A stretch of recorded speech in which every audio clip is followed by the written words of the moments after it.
Hey, ladies and gents, it's Zem again from Shrek Gaming, and we are doing the review on the Tier 4 AR-197. Uh, I've had this aircraft this is probably like the second premium aircraft I bought, way back before 2.0.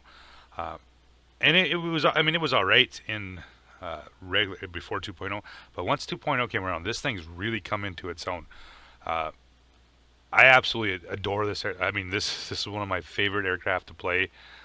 When I do get a chance to play it, I'm always usually grinding something, but just to actually go out and play it is so much fun. What this aircraft was in 1937, or actually in the 1937s, they built three prototypes of this. This was supposed to be the competition in the competition to be the fighter for the Graf Zeppelin. This was going to be a navalized version made by Aredo. The So what you see here in game is actually, if you notice, it does have an arrestor hook underneath it for um, naval operations. These three prototypes are built. They were going to be entered in the competition. Of course, if you know anything about the history of the Graf Zeppelin, it was never completed. So this project was canceled because, of course, there was no aircraft. Of course, this thing probably would have ended up going against the ME-109 T, which would have been the navalized version of the BF-109T. This would have been the navalized version of the BF-109.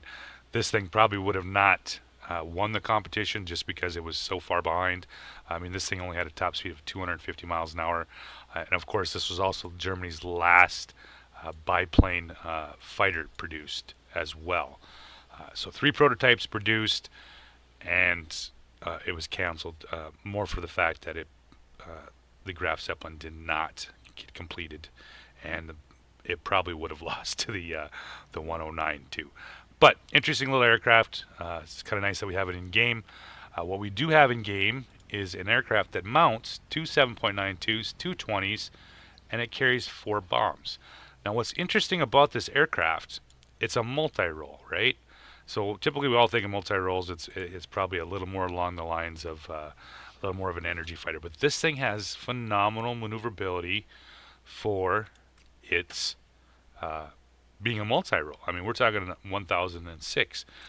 If we look at, say, like a pure light fighter at Tier 4, let's see here. Even if we do the KI-43, this thing, of course, probably one of the most maneuverable aircraft at 1174. I mean, so it's right in there once again. Of course, this is a light fighter and this is a multi-role, but maneuverability-wise, it's very close. This also has much higher survivability, almost double what this Hayabusa does, and of course, with the guns, makes a huge difference. Where this thing, if this thing had just a little bit more maneuverability, a little bit more speed, it would be probably just wickedly OP for what it is. But you'll see in the game when I'm talking about that it has a large HP pool, those two 20s and the 4 bombs, and you add on the maneuverability. There isn't a lot of things. Like I said, there's probably maybe 3 aircraft that can outturn it at Tier 4. And this is, like I said, a multi-role. So this aircraft, I'm going to get, like I said, 2 thumbs up on it if you're looking for something at Tier 4 that generates a fair amount of money. I usually run first aid dressing, control surface trim, and fire extinguisher. This thing I've never had a lot of trouble with getting its engine knocked out, so I don't usually run a pneumatic restarter on it. Lightweight airframe, and of course, control surface adjustment, along with improved reflector sight. Pilot skills, probably going to be aerobatics expert and aerodynamics expert, probably my first 2. After that, I might maybe flip over here and do the one of the marksmen, or even, what was that one I was looking at the other day? The resilience. It is a tough little aircraft with some with really nice handling. The game I had in it, the one I'm actually going to show you here, was a 14,610 combat and 172,000 silver. This is Tier 4, guys. This thing is ridiculously fun at Tier 4. 14 aerial ground targets, knocked out 14 ground targets knocked out, for 14 aerial targets destroyed, and 4 assist points for 172K. Yeah, and that's after taking out the experience or taking off the expenses at 5,200. I walked away with a serious ton of cash for a tier 4 tier 4 premium. So if, like I said, if you don't already know or didn't get what I was talking about, how much I like this airplane, I'll just, like I said, 2 thumbs up. Definitely worth the money if you're looking for something in the German line for at least a starter premium plane. You really cannot go wrong with the AR-197. So I will be bringing up the gameplay for you, and you will see me doing some different things with it. I'll do drops, some bombs. Like I said, it's amazing how many people want to go head-to-head with this thing, which is not a good idea when it mounts 220s. It easily rips through most light fighters fairly quickly, actually really quickly. That's one nice thing about having 220s on it. It does hit hard when it does, when you are connecting with it. So here's the review. Here's the actual gameplay, and I hope you guys enjoy it. All right, guys, back with the review gameplay for the AR-197, and we have a kind of the low tier maps here. We don't have any mining plants, rockets, or none of that kind of stuff. So we just have garrisons and air bases. This aircraft, for what it is, like I said, it's such a phenomenal little aircraft at tier 4. Being a multi-role. As you see here, I'm going in slow, and I'm going to try to pick up some ground target damage pretty quickly here and try to ace that out of that ground attack planes. But as soon as you see, I drop my bombs, and this thing immediately turns into a great little light fighter. Not only is it, since it's a multi-role, it does have a little bit of an HP advantage, but with those 220s and those two 7.92s, it decimates lots of the tier 3s and 4s that it does run into. You add in the fact that it does carry bombs. It's such a nice little package at tier 4 for what it can do. So we knock out the garrison. We're going to run over here and see if we can get the airfield. You saw me drop my last bomb that I didn't use, and hopefully it's going to be built up by the time I turn and go to center. So I got 4 other aircraft with me here. I'm going to ignore the high altitude aircraft. I want to stay below that, roughly about 3,500, 4,000 feet with this aircraft. And I was talking about earlier with those 220s on this thing, with these light fighters, it just eats them so quickly. Flip back over here, and I got one more HE-51 going up on top here. Once you get them to actually, like I said, start hitting like that, they do such a nice job.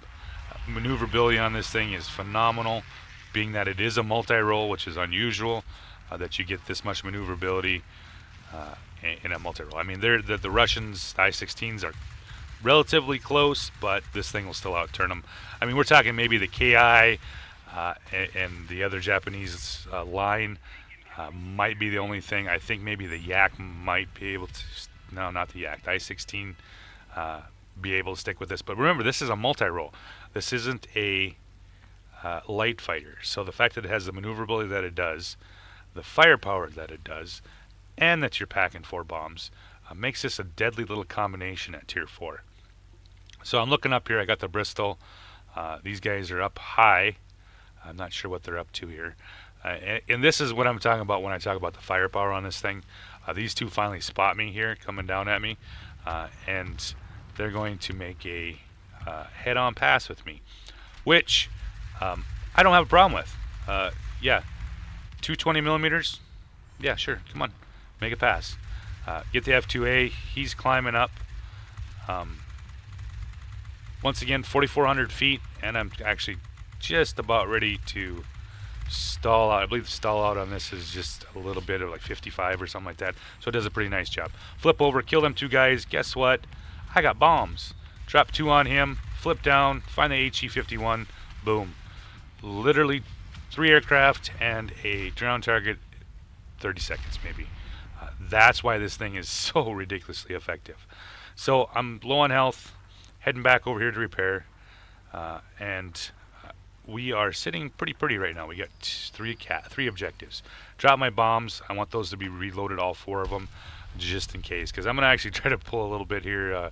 I was attempting to do this for the video to see if I could actually pull it off, but I was thwarted by them dick defense planes. So pull back over here. I'm going to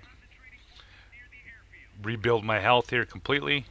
And then I'm going to head for that other airfield over here.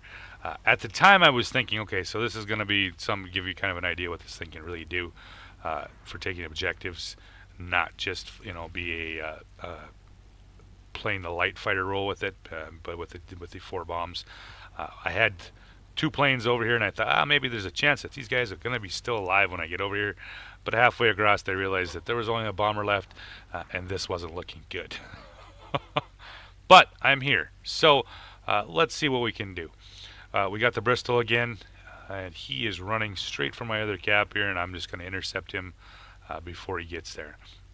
He does notice me, and once again, he pulls the, I want to go head-to-head with something with 220 mils. Almost get all of his health, pull back around, and the Bristols are actually just a little bit less maneuverable than this guy. I mean, it's so close, these two. But of course, with the equipment that I have on it, I'm gonna outturn him just about every time. Finish him off, and that brings me back to the F2A. Silverside's coming here straight on. He wants to go head to head, and he rams me, but he is also mostly dead. Multirole, more HP, bigger, heavier. Yeah, no. Plus 220s. So, about this time I was thinking, all right, I just got a light fighter show up here. He's bombing. I'm going to give him a hand here. I got the whirlaway. That's about the time I know the defense fighter coming in. And, of course, I see the other one coming in, too. And he's going to catch me with his wing. Yeah, well, ramming's a legit strat, not just for bots. So, back in, picked the airfield, and I'm going back center. I see that there's more aircraft that finally shown up, so it's time to make sure we keep that center cap as much as we can. They got a bomber, a ground attack, and a light fighter. Plus, we have another ground attack coming in here. And this is what I was talking about. Like I said, the versatility of this aircraft is just ridiculous. Not only with the HP, the added firepower, the bombs, but with the maneuverability, this thing does really well against the GAs at this tier. It can usually rip through these GAs relatively quickly and not suffer a whole lot from it. Pulling on this guy, stomp on the brakes. That's the nice thing with biplanes. They have such a low stall speed, so I can really drop the speed down and stay in on his tail. So they flipped a cap on me, and I'm gonna punish this TSH all the way out through the back. I probably should have feathered here a little bit and kept my 20s going a little bit more. But I was hoping to catch him before he got out of the cap. Finish him off, and we turn back half the cap. So, pop over the hill a little bit, get a little distance here, see what's coming, get out of the AAs. We got once again the buddy in the Bristol. He's going to go head-to-head again. That didn't work very well for you. They nail another one up on top. We flip the cap, and now I got the guy in the F2A. He's coming around here, and he's actually chasing the other light fighter that was in here, helping me take the cap. Staying behind him. Pummel. God, I love those 20s. 4 bombs loaded. We got the center cap here, and I'm thinking to myself, you know what? I want a few more cap points. So I was going to head over here to the Air Force Base. And that was about the time that I decided that I'm going to check the Yeah, uh, we are 4-4 right now. This thing can still go either way with as much time as left. So I do not want to be making any stupid mistakes like flying over a defended airstrip. So they got 2 heavies, 2 lights, and we are currently sitting pretty decent here. So that bomber, he's going to go head to head. Once again, he was too busy shooting the other guy, so let's finish him off here. We got the BF-109B. He's on my P-43, so I'm going to give him some assistance, clear some tails. Flip back around in on him. Yeah, I love that maneuverability. Backing around, 20s start humming. It doesn't take long to finish him off. That leaves us with last with the KI-27. So if you guys don't already know, I love this plane. Tier 4, awesome little moneymaker, awesome little multi-role. It's a killer for whatever you're going to do with it. If you want to bomb targets, take out GAs, take out light fighters, take out other Multirole. The only thing it doesn't do really well is altitude and bombers. But other than that, this thing is a killer at just about everything it runs into. I mean, there isn't a whole lot of things it can't outturn. Like I said, maybe the Japanese line. That's just about it at Tier 4. You know, especially as a multi-role. I mean, those 220s, the 2 machine guns, you add the 4 bombs into it, and it makes a great little moneymaker. So, hope you guys enjoyed the review. And I think I'm going to be doing some videos here on some tips and tactics again, another part 2 of that whole thing. So if you guys want to hold on, hopefully I'll have that up within the next couple days. So you guys have a good night, and we'll see you guys later.